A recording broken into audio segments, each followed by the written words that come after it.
I spotted my husband at a rooftop bar, wrapped around my best friend. "You should be coaching our son's soccer game," I yelled. He just laughed. So I sent him divorce papers with a good luck cupcake and a video of him crying at the bar. It went viral. He begged my sister to take him back on live stream. The cupcake was beautiful, chocolate with perfect buttercream swirls and "good luck" written in elegant red script. Dean's face when he opened the box alongside the divorce papers was even more beautiful. At least that's what Kate told me later. I wasn't there to witness it myself, but I could picture it clearly, his smug confidence crumbling as he realized what was happening.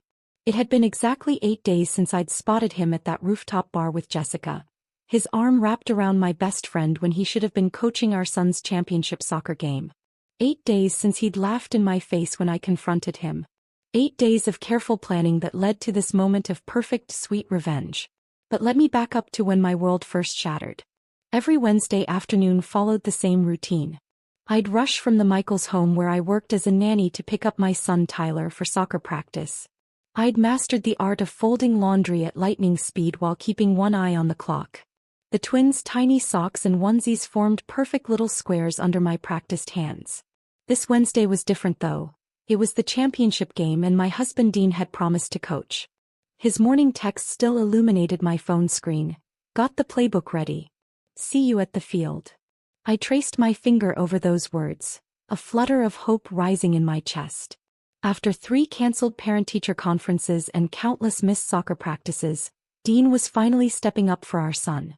"Mrs. Michaels doesn't need these clothes folded today," I whispered to myself, trying to quell my anxiety as the minute hand inched toward 3. Tyler had been practicing his penalty kicks every evening this week, his face lighting up when Dean actually showed up to help him 2 nights ago. "Dad says I'm going to score the winning goal," he told me, eyes shining with admiration for the father who'd become increasingly absent from his life. The kitchen clock showed 3:15 p.m. when Mrs. Michael returned early, catching me glancing nervously at the door for the 5th time in as many minutes. "Amanda, you should go. Tyler's big game, right?" Her voice carried that gentle understanding that always made me feel less alone in my struggles. She adjusted her designer watch, probably worth more than my monthly salary, and leaned against the marble countertop. "I still need to finish the twins' laundry and prepare their afternoon snacks," I protested weakly, even as my heart raced with the need to leave. "The twins and I can manage without perfectly folded onesies for one afternoon." She smiled, revealing the warmth that made working for her so different from my previous employers. "Championship games don't happen every day." I nodded gratefully, quickly gathering my purse while explaining that Dean would be coaching. "He's been practicing with Tyler all week," I said, believing my own words despite the history that should have taught me better. Mrs. Michael's smile tightened slightly. She'd heard about Dean's broken promises before, had witnessed my tearful phone calls on the days he failed to pick up Tyler when promised. Traffic crawled along Oak Avenue as I checked the time repeatedly. The digital numbers on my dashboard seemed to mock me as they changed from 3:25 to 3:26. My fingers drummed impatiently against the steering wheel, tapping out a rhythm of anxiety. Before leaving, Mrs. Michael had pressed an extra $20 into my palm. "Every championship needs proper celebration," she'd insisted when I tried to refuse. "Get those boys some snacks. They deserve it." I pulled into West Side Market, calculating that I had just enough time to grab juice boxes and orange slices before the game started at 4 o'clock. The automatic doors whispered open as I grabbed a shopping basket and rushed toward the produce section, mentally checking off items. 24 juice boxes for 12 sweaty 4th graders. 4 bags of pre-sliced oranges. Maybe those chocolate granola bars Tyler loved for after the game. That's when my phone rang, Tyler's school number lighting up the screen. My heart stuttered as I answered. "Mom." His voice sounded smaller than his 10 years. "Where's Dad? Coach Peterson is asking if anyone knows the plays since Dad's not here." My stomach dropped, the familiar weight of disappointment settling in my chest.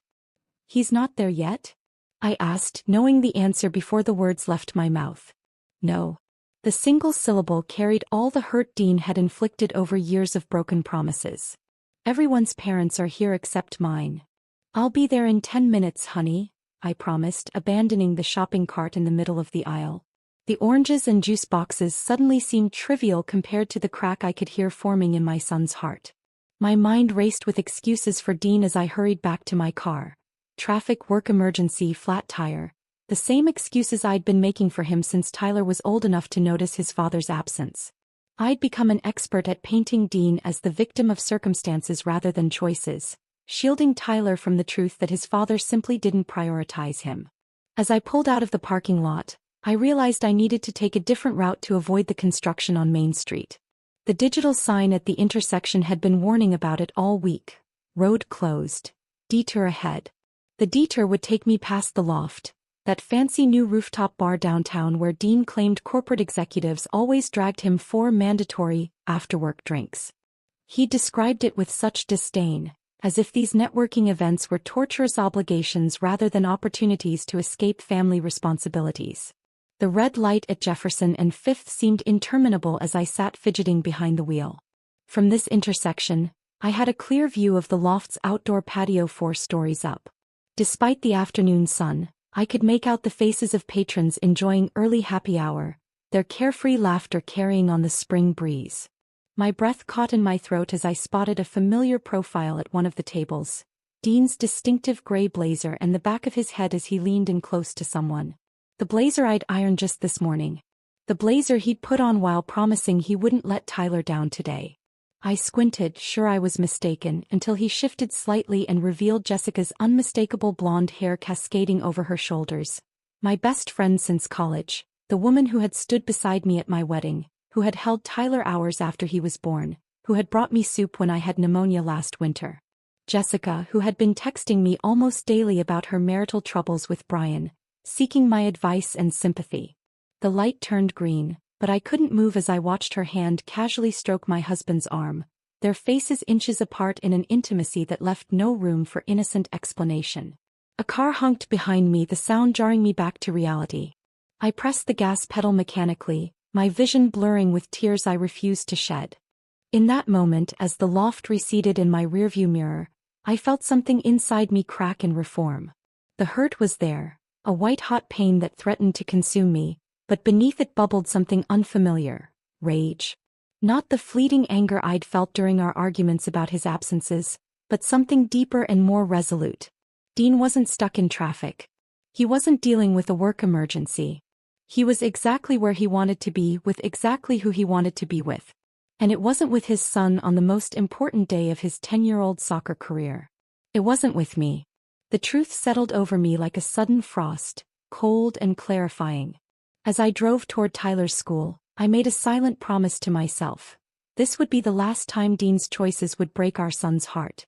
The last time I would make excuses for his absence. The last time I would preserve his image at the cost of my dignity. I just didn't know yet how sweet that final reckoning would be.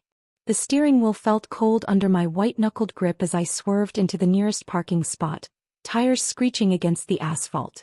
My wedding ring clinked against the metal as my hands trembled.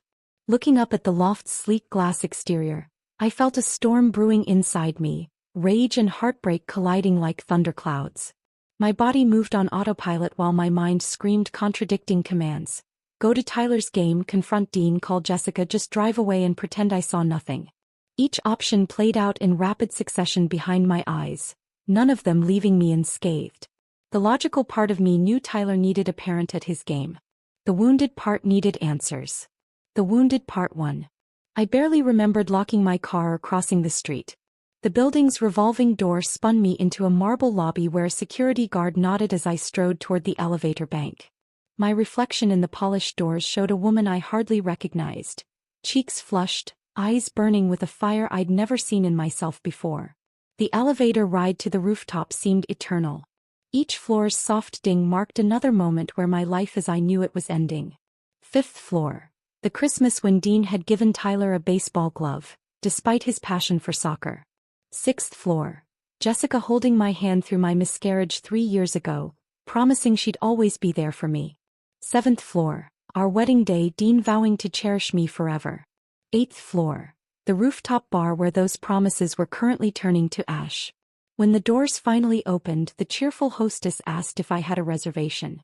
Her perfect smile faltered as she took in my expression. I'm meeting my husband, I managed, my voice steadier than I felt. Name? She asked, glancing down at her tablet. He's already here. With a blonde woman. The words tasted bitter like copper pennies on my tongue. Oh. You must mean Mr. Reynolds and Ms. Carter? Corner table. She gestured toward the patio. Would you like me to? I was already moving past her, scanning the outdoor space until I spotted them at a corner table partially hidden by decorative palm plants. The afternoon sun highlighted Jessica's honey blonde hair. Hair I'd helped her select highlights for just last month. Dean's hand rested casually on the small of her back, his thumb making small circles on the red fabric of her dress. My dress. The one she'd borrowed last week for a client dinner. They didn't notice me approaching. Jessica was laughing at something Dean said, her hand resting comfortably on his thigh.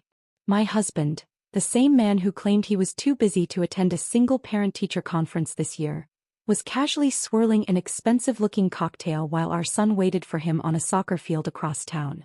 I stood there for perhaps 10 seconds, memorizing the tableau of betrayal. The intimate lean of their bodies toward each other. The lipstick mark on Dean's collar. The familiarity in how Jessica's fingers played with his watch band. A birthday gift from me he'd claimed to love. Well, isn't this cozy? My voice sounded foreign to my own ears, higher, shakier than intended. They jumped apart like guilty teenagers, Dean's drink sloshing over the rim of his glass onto the pristine white tablecloth. Jessica's face drained of color so quickly I thought she might faint. Dean recovered faster, his expression shifting from shock to irritation with practiced ease. Amanda, he said flatly as if I were an unexpected bill in the mail. What are you doing here? The absurdity of his question ignited something volatile within me. You should be coaching our son's soccer game. The words burst from me, loud enough that nearby tables fell silent, cocktail glasses pausing midway to lips as heads turned in our direction. It's the championship, Dean. You promised him. Dean's face registered shock, then annoyance at the public scene I was creating. Jessica at least had the decency to look ashamed, her eyes dropping to the table where her manicured nails, the same coral shade I'd complimented last week, nervously shredded a cocktail napkin. Amanda, calm down, Dean hissed, glancing nervously at the other patrons. You're making a scene. I can explain. But then he did something I'll never forget, he laughed. A short, dismissive chuckle that conveyed exactly how little my feelings and Tyler's disappointment meant to him. It's just a kid's game, Amanda. Peterson can handle it. Just a kid's game. Just our son's heart breaking as he scanned the sidelines for his father. Just another promise casually discarded because someone, more interesting came along. Just a game. I repeated, my voice dangerously quiet now. Tyler has been practicing those plays with you all week. He was counting on you. Dean sighed dramatically as if my concerns were tedious. I'll make it up to him. We'll go fishing this weekend or something. Jessica attempted damage control, sliding away from Dean, her hands fluttering like nervous birds. Amanda, we were just discussing the Johnson account. Dean mentioned he had to cancel on Tyler, and I was just comforting him because he felt terrible about it. Her words trailed off under my stare, the lie too flimsy to sustain itself. The Johnson account, I echoed. Strange. That's the same excuse you both used last Friday. And the Thursday before that. And at Jessica's birthday dinner that Brian couldn't attend. I turned my gaze to her. How is Brian, by the way? Still working nights at the hospital while you comfort my husband. Jessica flinched as if I'd slapped her. Dean's jaw tightened, the muscle twitching beneath his 5 o'clock shadow. This is ridiculous, he muttered, checking his watch impatiently, the watch I'd saved for 6 months to buy him. You're being dramatic. How long? I asked, my voice steadier now, fueled by a strange calm that had settled over me. When neither answered, I knew. Months? Years. Their silence was confirmation enough. The realization that I'd been played for a fool by the two people I trusted most hit me like a physical blow. While I'd been picking up extra nanny shifts to afford Tyler's soccer camp, they'd been meeting for afternoon trysts. While I'd been consoling Jessica through her marriage troubles, she'd been sleeping with my husband. I need to get to Tyler's game, I finally said, surprising myself with the calmness in my voice. Dean rolled his eyes. You're overreacting. I'll make it up to him this weekend. Jessica reached for my arm, but I jerked away from her touch as if she were contagious. Amanda, Please, we need to talk about this like adults. Don't you dare show up at my house again, I told her before turning to Dean. And don't bother coming home tonight. Dean's face darkened. It's my house too. Then I'll be the one not coming home, I replied, already planning to call Kate. Either way, I don't want to see you. As I walked away, head high despite the curious stares from neighboring tables, I heard Dean's angry whisper. See what you've done? Now I have to deal with this drama all night. Their laughter followed me to the elevator. Quieter this time, conspiratorial. They were already moving on, already dismissing me and the scene I'd caused. The hostess avoided my eyes as I passed, her discomfort palpable.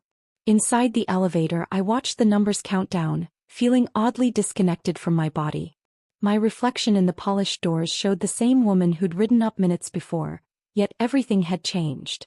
Something had broken inside me, something that couldn't be fixed with Dean's empty promises or Jessica's fake apologies. As the doors opened to the lobby, I took a deep breath and stepped out. Tyler was waiting, and unlike his father, I wouldn't let him down. But as I walked toward my car, a new resolve crystallized within me. This wasn't over. Not by a long shot. Dean's laughter echoed in my mind, fueling something I hadn't felt in years. A fierce determination to reclaim my dignity, whatever it took. The soccer field came into view as I turned into the school parking lot. Parents lined the sidelines in folding chairs, cheering enthusiastically. I was 20 minutes late. The scoreboard showed 0-1 with the opposing team leading. My heart sank as I scanned the field for Tyler's number 14 jersey, finally spotting him defending near the goal, his small shoulders tense with concentration. I slipped onto the metal bleachers beside another mother who nodded sympathetically. You haven't missed much, she whispered. Though Coach Peterson seems a bit lost today. Coach Peterson paced the sidelines, consulting a crumpled piece of paper. Likely the standard plays he'd been using all season. Nothing like the specialized strategy Dean and Tyler had developed together during those rare evenings when my husband actually showed up for practice. I cheered loudly when Tyler blocked a shot, waving when he glanced toward the stands. His face brightened momentarily before his eyes continued searching, looking past me for the father who wouldn't be coming. The disappointment that flashed across his features cut deeper than any betrayal Dean had inflicted on me. Tyler's team lost the championship game 1-3. The boys huddled together afterward, their young faces a mix of disappointment and resilience as Coach Peterson offered words of encouragement. I waited near the bench, watching Tyler accept his participation trophy with a polite thank you that didn't reach his eyes. Mom. He jogged over, his cleats crunching on gravel. Did you see my block in the second quarter? I did, I said, pulling him into a hug that he only half resisted. You were amazing out there. His eyes darted past me again. Dad never came, huh? No, honey. He didn't. On the drive home, Tyler stared out the window, his participation trophy forgotten on the backseat where he'd tossed it without ceremony. His profile, so much like Dean's, was silhouetted against the gathering dusk, streetlights illuminating his features in rhythmic flashes. Dad had an important work thing, huh? He asked, not looking at me. I gripped the steering wheel tighter, the memory of Dean and Jessica laughing together still fresh in my mind.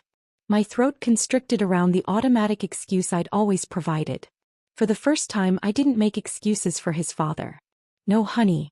Dad made a bad choice today. Tyler nodded slowly, understanding more than a 10-year-old should have to.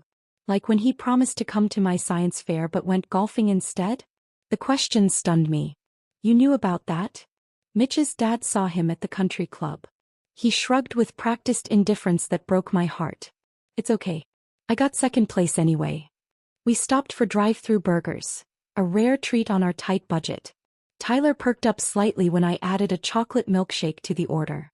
Championship dinner, I declared, forcing brightness into my voice.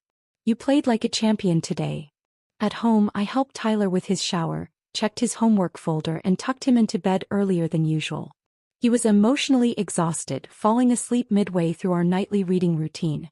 I sat beside his bed for a few extra minutes, watching the gentle rise and fall of his chest, the way his eyelashes cast tiny shadows on his cheeks. I'm sorry, I whispered, though he couldn't hear me. Sorry that his father couldn't see the extraordinary child before him. Sorry that I'd spent years making excuses for a man who didn't deserve them. That night, after tucking Tyler into bed, I sat at our small kitchen table with a legal pad. Dean hadn't come home, hadn't even called to check on Tyler. His betrayal with Jessica hurt deeply, but it was his laughter, that casual dismissal of our son's disappointment, that hardened something inside me. I began making lists in neat, precise columns. Our joint checking account with its meager balance. The savings account Dean had borrowed from 3 times this year for business investments that never materialized. The modest savings bonds Tyler's grandparents had established for his college education. The small life insurance policy my parents had gifted us when Tyler was born. Our rental agreement with its clause about early termination. We didn't own much, but what we had built together, I had mostly paid for with my multiple nanny jobs over the years while Dean chased one failed career opportunity after another. His current position at Reynolds Marketing, a company whose name conveniently matched our surname, though no relation existed, was his longest employment stint at 18 months. I created a separate page for monthly expenses: rent, utilities, car payment, groceries, Tyler's after-school activities, medical insurance. The numbers told a stark story. Without Dean's income we would struggle, but we could survive. I'd been carrying most of the financial burden anyway, picking up weekend babysitting gigs and holiday house sitting to compensate for Dean's inconsistent contributions. My phone buzzed just before midnight. Kate's familiar face lit up the screen, her timing uncanny as always. My younger sister had a sixth sense for trouble. "Tyler texted me about missing Dad at his game," she said without preamble. "Everything okay?" I hadn't planned to tell anyone yet, but the words poured out: the rooftop bar, Jessica, Dean's laughter. Kate's swift intake of breath punctuated my story, her outrage on my behalf feeling like the first warm thing I'd experienced since the afternoon. "That absolute," she caught herself, mindful of Tyler sleeping down the hall. "I knew something was off with him lately, but Jessica? You're Jessica? The godmother to Tyler?" "The very same," I confirmed, the betrayal still raw. "Come stay with me," she offered immediately, already in problem-solving mode. "My spare room is a disaster, but I can clear it out tomorrow. Tyler can take the sofa bed." I declined, explaining that I didn't want to disrupt Tyler's routine any more than necessary. He still has school tomorrow and I still have work. Plus, this is his home. I won't be the one to uproot him. Kate grew quiet before asking what I planned to do. The legal pad in front of me now had a different list. Divorce lawyer recommendations from an online search. 3 names were circled, with Patricia Sanderson, known for her fair but fierce representation of mothers, starred twice. "I'm getting a divorce," I said, the words strange yet liberating on my tongue. "Good," Kate said firmly. "And then what?" "Then I rebuild. For Tyler. For me." Thursday and Friday passed in a strange fog. Dean came home late Thursday night, his key scraping in the lock around 2 a.m. I lay awake, listening to him stumble around the living room before collapsing on the couch without speaking to me. He left before dawn on Friday, taking a change of clothes in his gym bag, the front door closing with exaggerated quietness. At breakfast, Tyler pushed his cereal around the bowl. "Is Dad mad at us?" "No, honey," I assured him, smoothing his cowlick. "Dad's just working through some stuff." "Will we still go fishing on Saturday?" he asked, eyes hopeful. "Dad promised to teach me how to use the new lures Grandpa gave me." I watched my son's face fall when I admitted I didn't know. "How about we plan something fun, just you and me as a backup? Maybe that new superhero movie." At work, Mrs. Michael noticed my distraction as I mechanically folded laundry and prepared the twins' lunch. One of the babies had spilled applesauce that I'd failed to clean up, and I'd nearly put salt instead of sugar in their oatmeal. "Bad week?" she asked gently, intercepting my hand as I reached for the wrong ingredient again. Something about her kindness broke through my carefully constructed wall. "My husband's having an affair with my best friend," I blurted out, immediately regretting my unprofessional disclosure. To my surprise, she sat down at her kitchen island and simply asked, "What do you need?" "What?" The question caught me off guard. "Time off? Different hours? A good attorney? What do you need, Amanda?" Her directness was refreshing after 2 days of emotional limbo. I don't know yet," I admitted, tears threatening for the first time since the loft. "Well, figure it out," she said, not unkindly. "Then tell me. I've been where you are and I didn't have anyone asking me that question. It would have helped." By Friday evening I had secured an appointment with Patricia Sanderson for Monday morning, temporarily frozen our joint checking account, leaving enough for bills, and arranged for Tyler to spend Saturday with my parents under the guise of helping Grandpa with his garden. Dean finally called around dinner time, not to check on Tyler but to inform me he'd be working late again. The thinly veiled lie ignited a quiet fury inside me. Mrs. Michaels' question, "What do you need?" kept echoing in my mind as I tucked Tyler into bed that night. What I needed was for Dean to face real consequences, not just from me, but in a way that matched his public humiliation of our family. Dean had always been obsessed with appearances, with being respected and admired. The man who coordinated his ties with his pocket squares cared deeply about his image. As I smoothed Tyler's blanket, an idea began to form, something fitting for a man who valued his public image more than his son's heart. Something that would make him feel as exposed and betrayed as we had felt watching him laugh at that rooftop bar. For the first time in days I smiled, a small, determined curve of my lips that held no warmth but promised resolution. Dean had taught me an important lesson about the man he truly was. Now it was time to show him exactly who I had become. The weekend passed in a blur of forced normalcy for Tyler's sake. Dean texted Saturday morning to cancel the fishing trip, citing unavoidable client meetings. I watched Tyler absorb the news with practiced stoicism as he packed his overnight bag for Grandpa's instead. His small shoulders squared with resilience that both broke my heart and strengthened my resolve. Monday morning arrived with a strange sense of clarity. The fog of betrayal had lifted, revealing a path forward illuminated by purpose rather than anger. I dropped Tyler at school with an extra tight hug. "What's that for?" he asked, already glancing toward his friends waiting by the playground. "Just because I love you," I replied, smoothing his cowlick one last time. "Have a good day, sweetheart." "You too, Mom," he called, already running toward the basketball court. I drove directly to the law offices of Patricia Sanderson, located in a modest brick building downtown. The waiting room smelled of lemon polish and fresh coffee. A framed needlepoint on the wall read, "Well-behaved women rarely make history." I took it as a good sign. Miss Sanderson was nothing like I'd imagined. I'd expected someone severe and intimidating, but she was a petite woman in her 50s with salt and pepper hair and reading glasses perched on her nose. Her handshake, however, communicated strength and confidence. "So," she said once we were seated in her office, "you want a divorce?" "Yes," I replied, surprised by the steadiness in my voice. "As quickly and cleanly as possible." The divorce papers were straightforward. We had little property to divide and I wanted full custody with reasonable visitation for Dean, provided he actually showed up. Miss Sanderson nodded approvingly as I outlined my financial situation and Tyler's needs. "And the father's relationship with your son?" she asked, making notes in elegant handwriting. "Inconsistent at best," I admitted. "He loves Tyler but on his own terms and timeline. My son deserves better than conditional affection." When I explained my specific request for how the papers should be delivered, Miss Sanderson raised an eyebrow but didn't refuse. "It's unusual," she admitted, "but not illegal. We typically use a standard process server, but there's no law against including additional items with the papers." A hint of amusement crossed her features. "I've seen worse in 25 years of family law. Much worse." I left her office feeling lighter than I had in years, as if I'd set down a boulder I hadn't realized I'd been carrying. The spring air felt fresher, colors more vibrant. I checked my watch, still an hour before I needed to be at the Michaels. On impulse, I turned toward Maple Street, stopping at Sweet Sensations Bakery. The bell above the door chimed merrily as I entered the small shop. Glass cases displayed artful confections in every color imaginable. The aroma of vanilla and sugar enveloped me like a warm embrace. "Amanda." Mrs. Rodriguez emerged from behind the counter, her round face lighting up with recognition. "It's been too long. How's that handsome boy of yours?"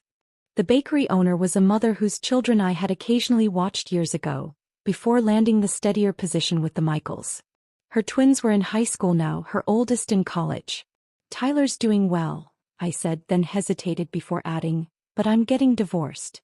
Her expression shifted immediately to understanding. When I explained what I needed, her eyes softened with compassion.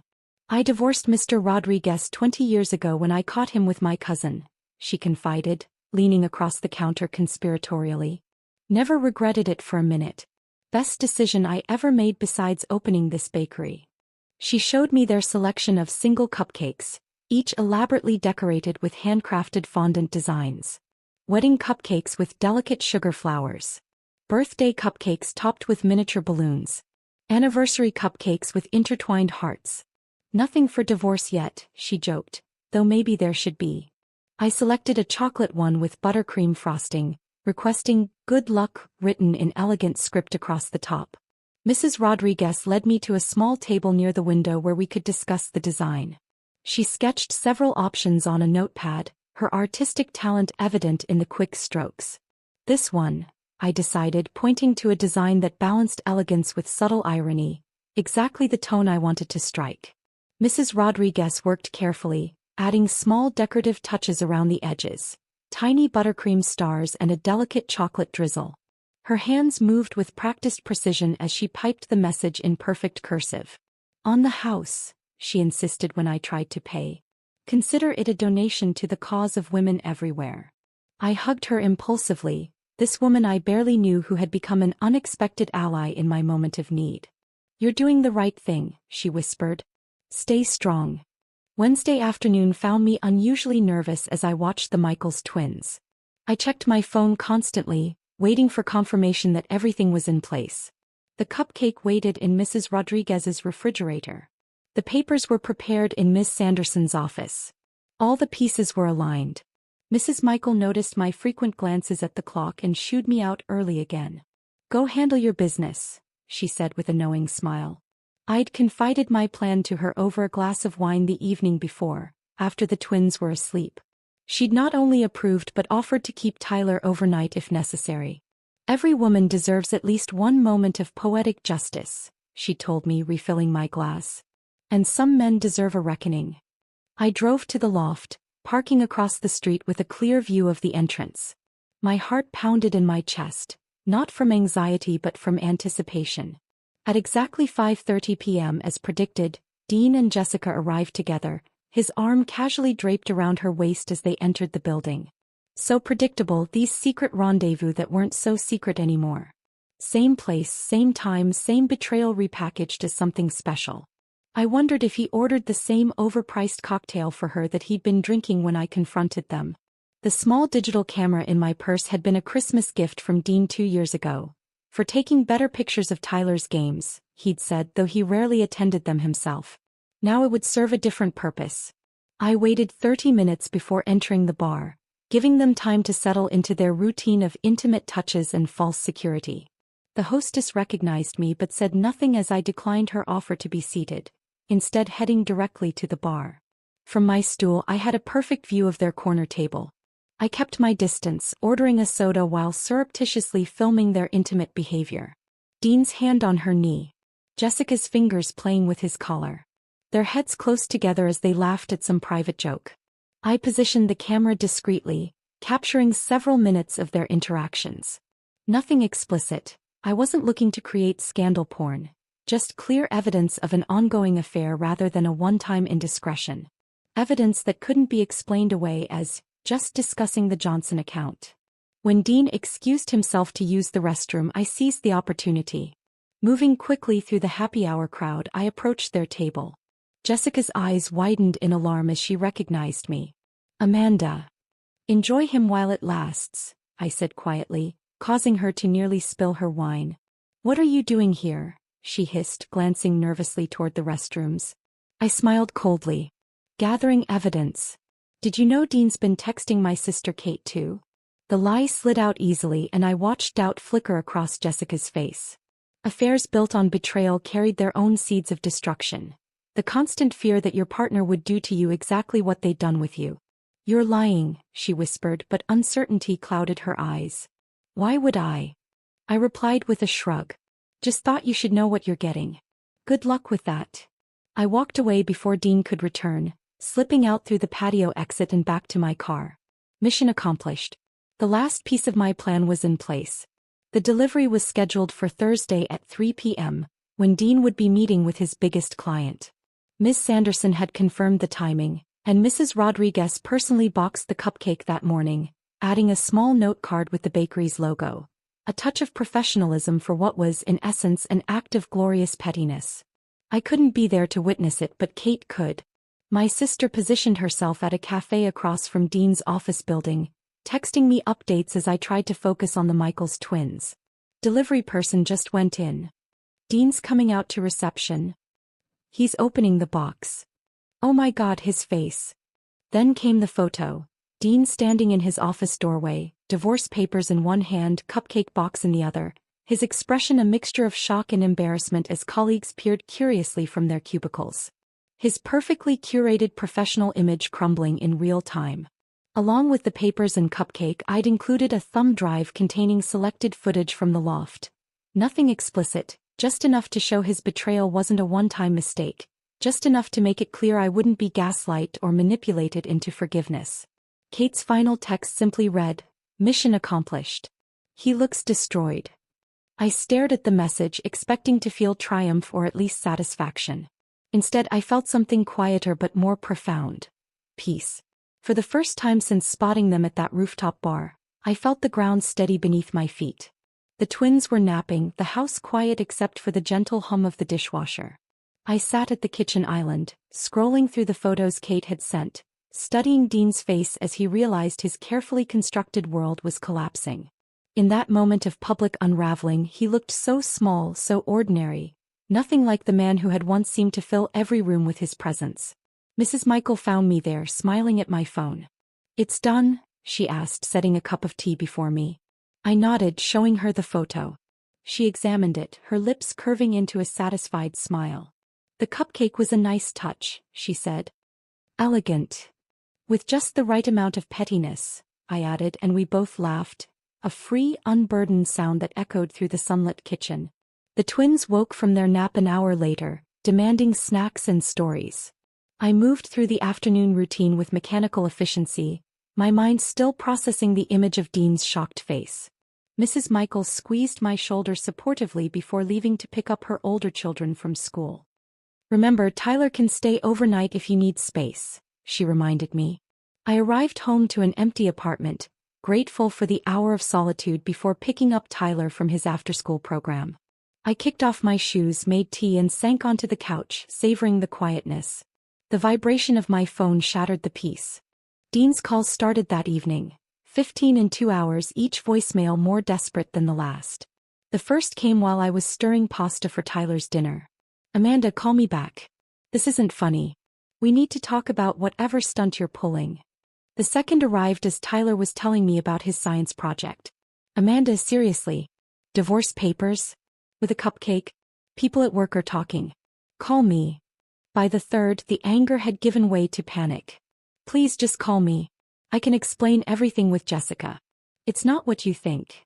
I listened to the first few messages, hearing his voice crack as he begged me to call him back, to let him explain. By the fifth message he was crying, something I hadn't seen him do since Tyler was born. The raw vulnerability in his voice was startling after years of his emotional distance. "I don't want to lose you and Tyler," he sobbed into my voicemail. "Please, Amanda. I messed up. I know I messed up." I saved that particular voicemail, not out of cruelty but as confirmation that the wall of indifference he'd built around himself could actually be penetrated. For years I'd wondered if anything could break through his carefully maintained facade. Now I knew. Tyler asked about the calls during dinner, his young face worried as my phone vibrated for the 12th time. The sound seemed to punctuate our meal with anxiety. "Is that Dad? Why do you keep ignoring it?" I set down my fork, considering my words carefully. "Dad's upset about some grown-up stuff," I explained, reaching across the table to squeeze his hand.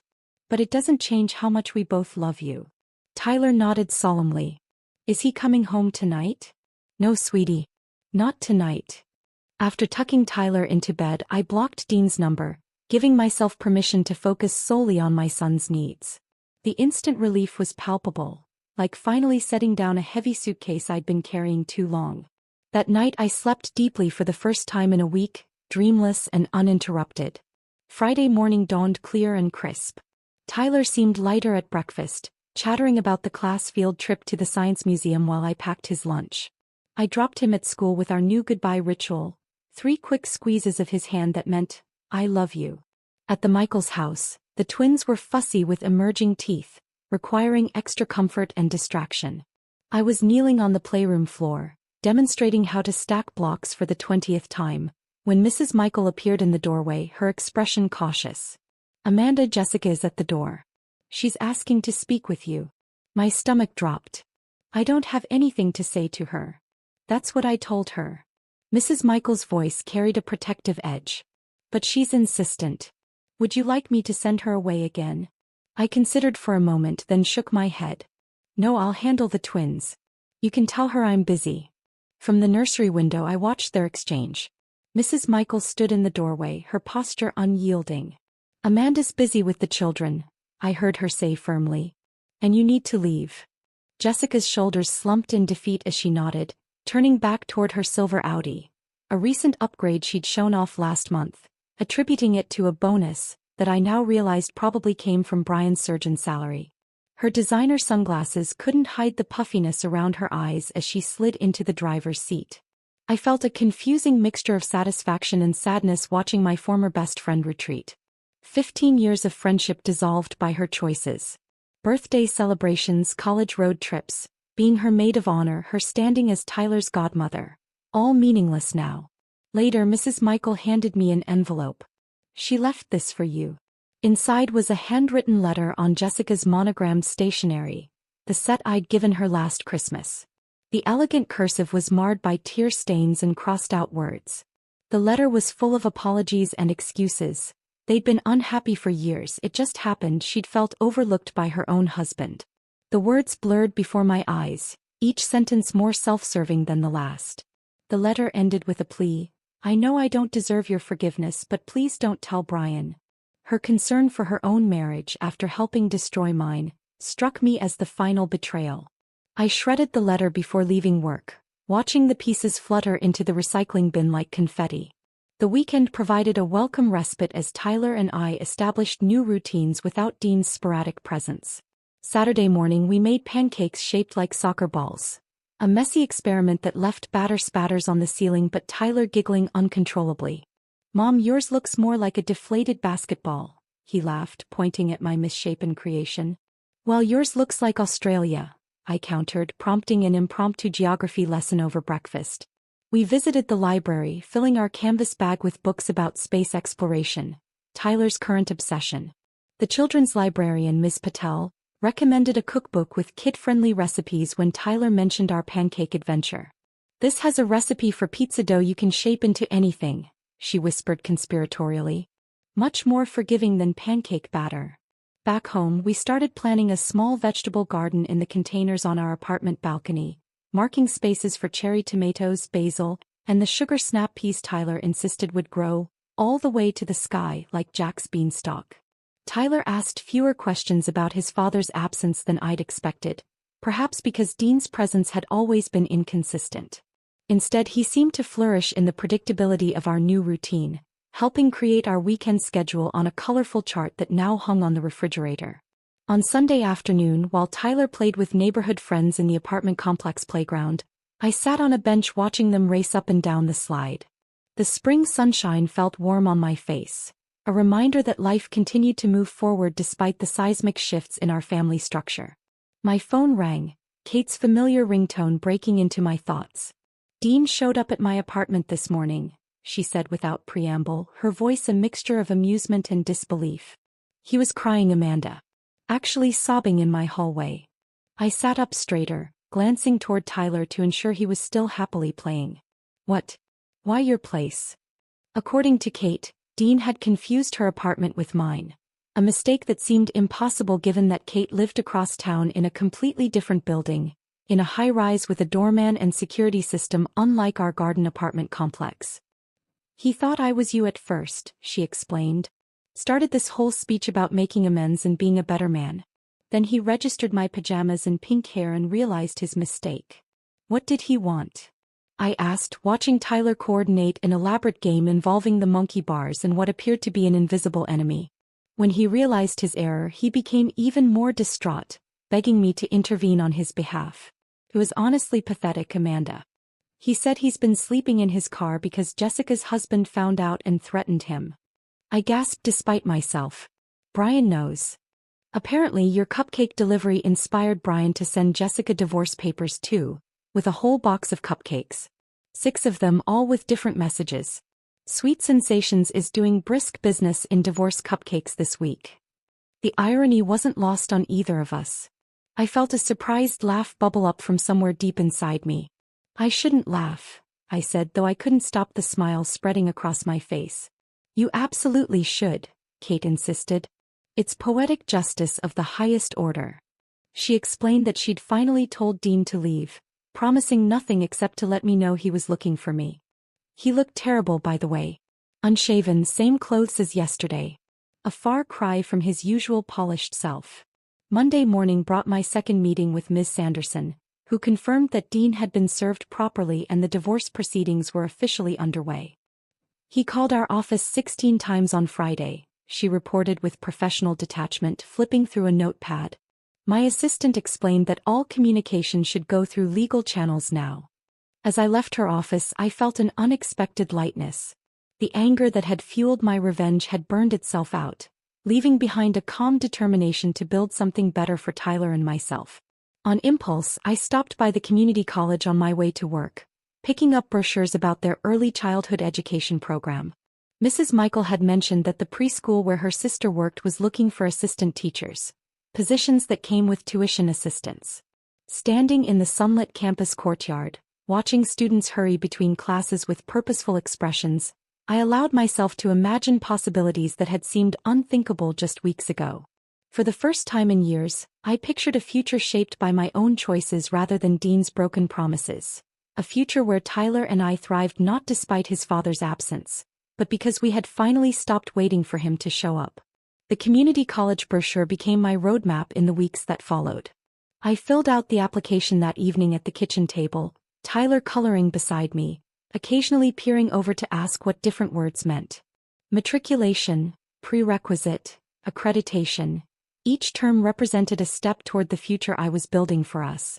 2 months passed with surprising swiftness. Spring turned to early summer, bringing longer days filled with possibility. The divorce proceedings moved forward with unexpected smoothness, Dean offering little resistance to my requests for custody arrangements and asset division.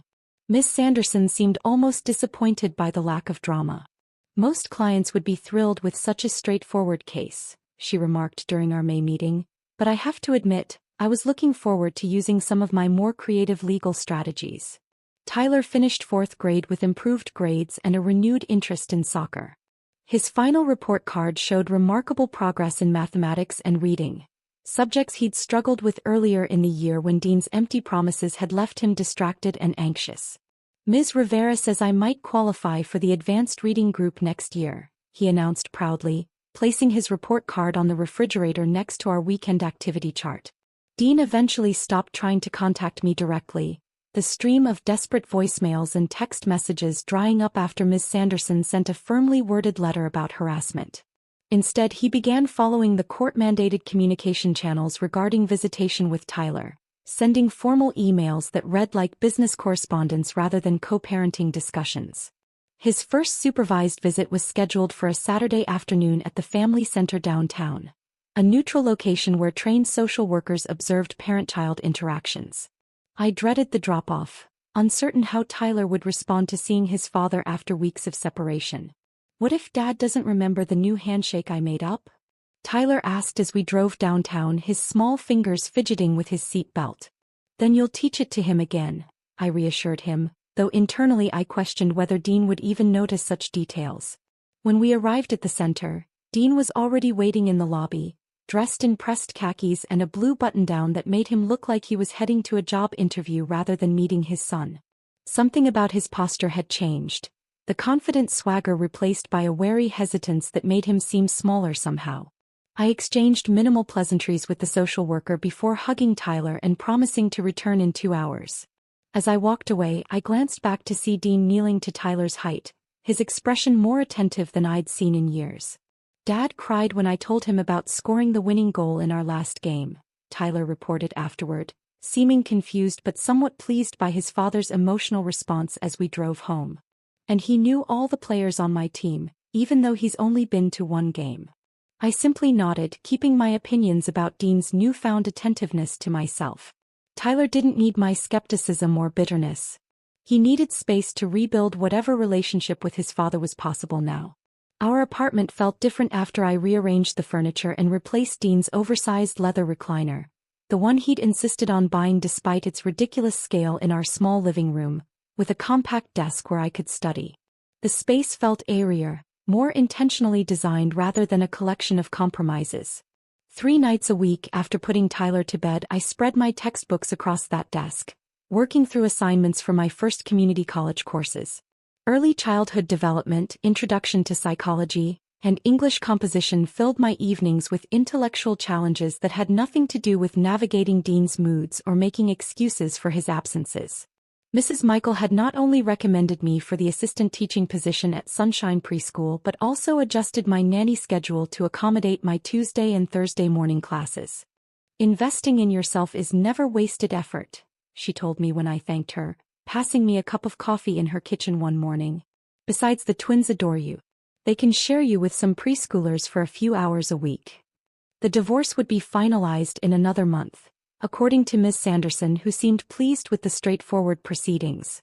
"We'll have you officially single by Independence Day," she joked during our last meeting. "Seems fitting." Kate invited us for Sunday dinners, creating a new tradition that gave Tyler something stable to anticipate each week. My sister's apartment, a quirky third-floor walk-up filled with thrift store treasures and art from her travels, became our weekend sanctuary. Tyler loved helping her boyfriend, Marcus, grill vegetables on the tiny balcony while Kate and I prepared the rest of the meal in her kitchen. During one such dinner in early June, while Tyler and Marcus were engrossed in a competitive round of video game racing, Kate broached a subject I'd been avoiding. "Have you heard about Jessica?" she asked tentatively, refilling our wine glasses. I shook my head, genuinely unconcerned about my former friend's whereabouts. The space she'd once occupied in my life had closed up like water after a stone passes through, leaving no trace. "Brian took the kids to his parents' place in Arizona," Kate continued, tucking her pink-tinged hair behind her ear. "Jessica's still here trying to save face." I nodded, unsurprised that Brian would prioritize protecting their children from gossip. As a pediatric surgeon, he'd always demonstrated more parental responsibility than either Dean or Jessica. Kate studied me carefully over the rim of her glass. "She asked about you at the grocery store yesterday. Wanted to know if you'd ever consider talking to her again." The question hung between us, unexpected and complicated. The anger I'd once felt toward Jessica had faded to something more like pity, though I wasn't ready to examine that shift too closely. "Maybe someday," I finally answered. "But not anytime soon." The neighborhood block party in late June brought an unexpected confrontation. The tenant association had transformed our apartment complex's central courtyard into a festive space with food stands, games, and activity stations. I volunteered at the children's face painting station, discovering an unexpected talent for creating miniature masterpieces on eager small faces. I was finishing a particularly elaborate butterfly design on a little girl's cheek when I sensed a shift in the atmosphere. Looking up, I spotted Dean standing awkwardly near the basketball court, wearing jeans and a plain gray t-shirt that hung loosely on his frame.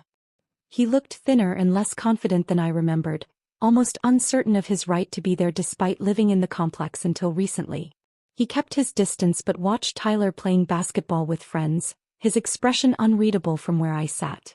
When our son spotted him and ran over for an awkward hug, I saw genuine emotion in Dean's expression, a flash of vulnerability that would have been unthinkable months ago. I returned to my face painting, determined to give them space for whatever conversation they needed to have. An hour later, as I packed up our supplies, washing brushes and organizing paint pots, Dean approached cautiously, maintaining a respectful distance. "You look good, Amanda," he said, his voice lacking its former arrogance. The compliment contained no hint of the flirtatious entitlement that had once characterized his interactions with me. "Thanks," I replied, continuing my cleanup.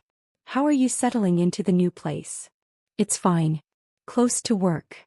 He shifted his weight, clearly uncomfortable. "I hear you're taking classes." I nodded, surprised he knew. Early childhood education. Mrs. Michael's sister is my instructor actually, I explained, keeping my tone neutral. Dean seemed to struggle with what to say next, his fingers tapping an anxious rhythm against his leg. Finally, he simply offered, "I'm proud of you," before walking away. The words felt strange coming from him. Sincere but irrelevant, like praise from a distant acquaintance rather than the man I'd once built my life around.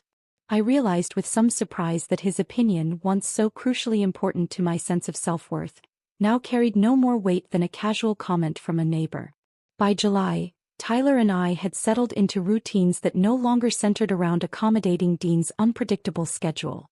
We ate dinner at our small kitchen table instead of in front of the TV, started a book club where we took turns reading chapters to each other, and spent Saturday mornings volunteering at the community garden where Tyler had become the unofficial expert on tomato plants. The divorce became final on July 3rd, marked not with celebration but with a quiet acknowledgement. I treated myself to a haircut, something shorter and more modern than I'd ever dared try during my marriage, and took Tyler for ice cream after his summer day camp. One evening later that week, as I helped Tyler practice penalty kicks at the park, golden hour sunlight casting long shadows across the grass, he asked a question that caught me off guard. "Are you happier now, Mom?" I paused, the soccer ball momentarily forgotten at my feet. In the rush of rebuilding our lives, I hadn't really considered my own happiness separately from his. The question required honest reflection rather than an automatic reassurance. The answer came easily. "Yes, I am." Tyler nodded thoughtfully, retrieving the ball. "Me too," he said, lining up another shot with careful precision. "I like knowing what's going to happen next." His simple observation captured exactly what had changed in our lives. The unpredictability of Dean's presence had been replaced by something more valuable: consistency and peace. The constant anxiety of waiting for another disappointment had lifted, leaving room for genuine joy to take root. As we walked home hand in hand through the summer twilight, fireflies beginning to illuminate the path ahead of us, I realized my revenge hadn't been about the public humiliation or even the divorce papers with their ironic cupcake. Those had been satisfying but ultimately superficial victories. The true revenge was this: building a life where Dean's absence was no longer a disappointment but a relief. A life where Tyler didn't anxiously watch the door, where I didn't construct elaborate excuses for broken promises, where both of us could thrive within the boundaries of realistic expectations rather than perpetual hope. "Race you to the corner?" Tyler challenged, already breaking into a run. I laughed and sprinted after him, our shadows stretching ahead of us, pointing toward home. My favorite part was when Amanda delivered those divorce papers with a "good luck" cupcake. Pure genius. What was your favorite moment? Drop it in the comments below. If you enjoyed Amanda's journey to reclaiming her dignity, hit that subscribe button and give this video a like.